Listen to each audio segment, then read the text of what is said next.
ఆముదాల వలసలో 30,000 కోట్లతో thermal power Genco power project నిర్మించబోతుందన్నారు ఎమ్మెల్యే కూన రవికుమార్. మొదటి దశలోనే 10 నుంచి 15,000 మందికి ఉద్యోగాలు వస్తాయన్నారు. దీనికి కౌంటర్ ఇచ్చారు మాజీ స్పీకర్ తమ్మినేని.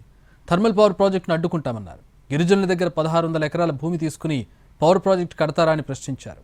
దీనివల్ల ప్రజలకు అనేక ఆరోగ్య సమస్యలు వస్తాయని ఆరోపించారు. 3,200 మెగావాట్లు నెలకొల్పాలంటే దానికి పెట్టుబడి 30,000 కోట్ల రూపాయలు పెట్టుబడులు వస్తాయి. దానిని జెన్కో వారి తాలూకా ఆలోచన ప్రకారం 2 విడతలుగా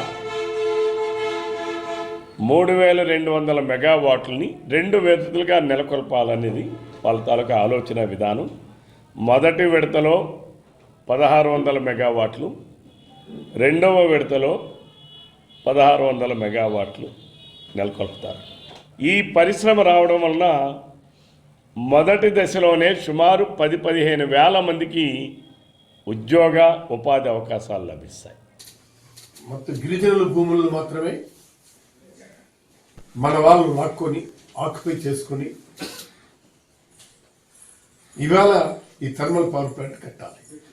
దాని మీద వాళ్ళు ఏమంటున్నారు? మా శవాల మీద కట్టండి అంటున్నారు. ఈ జీవకారుణ్యాన్ని ఈ విధంగా చంపే ప్రయత్నం మీరు చేయండి. ఇది పద్ధతి కాదు అని చెప్పి నేను స్పష్టం చేస్తున్నాను.